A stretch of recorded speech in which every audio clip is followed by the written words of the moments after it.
Okay, so Thomas and I met on Bumble. And so in Bumble, the woman has to write the man first after you both swipe right.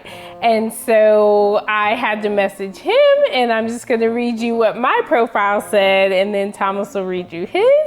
So my about me was I adore God, laughter, intelligence, sports, dresses, working out, cooking, brunching, helping others, and genuine people.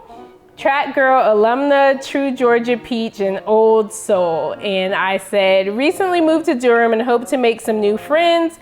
Workout buddies always welcome. Tell me about the last book you read. It's a good profile. Mine was a little bit shorter.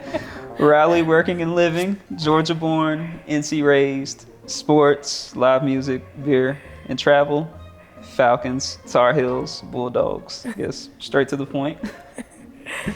Yeah, and so as you can tell from my profile, I only wanted friends, so I did not want to date, so I really specified the only friends thing. And so I had to message Thomas first, and it's a little embarrassing what I said, but it's also a little fun. So I said, happy Thursday, because saying happy Thanksgiving would be too cliche. Thank you. Happy Friday Eve back to you. Laugh out loud. Go Falcons, not UGA. I can't believe you stayed loyal to Georgia teams. Most people don't. And I said, I don't know why. They break my heart every year. See Super Bowl. See NCAA football championship. Yeah, see tonight. Yeah, so that was our very first conversation. We met each other online on Thanksgiving of 2018, so pretty cool. So I knew that Thomas was the one when I told him, hey, I'm doing things very differently if I'm going to be in a relationship, and told him that I wanted to remain celibate. So that's something that I think really has held us together, is our relationship with God and having God at the center. And it was just something personally in my walk in faith and journey with God that I felt I was supposed to do a long time ago. And to be frank, just didn't.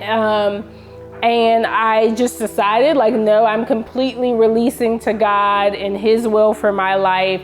And I knew that was something that I was called to do, was to be celibate. And just really grateful for Thomas, because most men, let alone a man who's Thomas's age, like in his upper 20s, is going to accept that to a stranger. Like, okay, no thanks.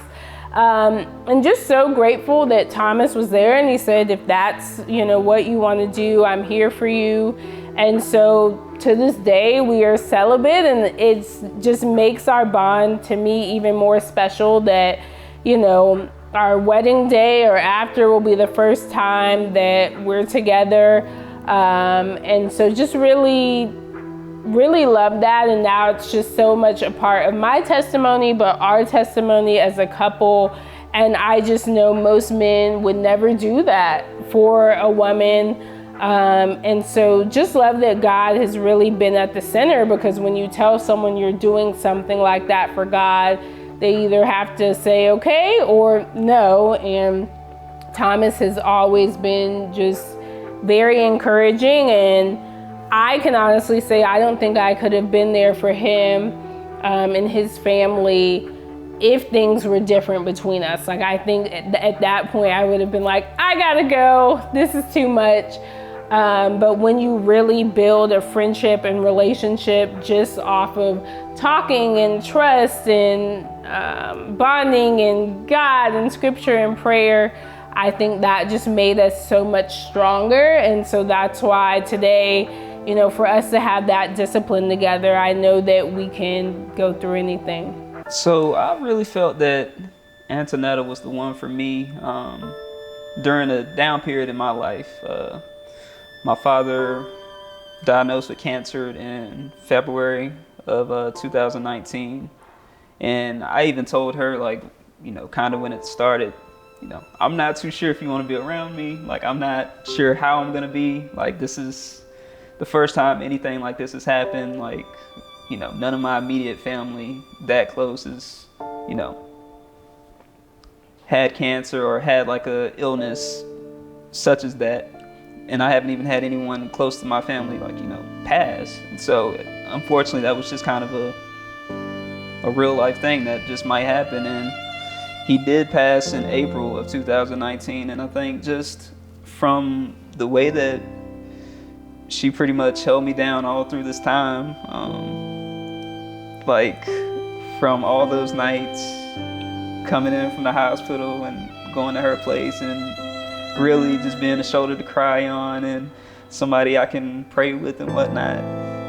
Yeah, I felt like that point I knew, she's gonna be there for me through thick and thin, literally till death do us part. And yeah, she was pretty much through that whole time, she became a part of my family as well.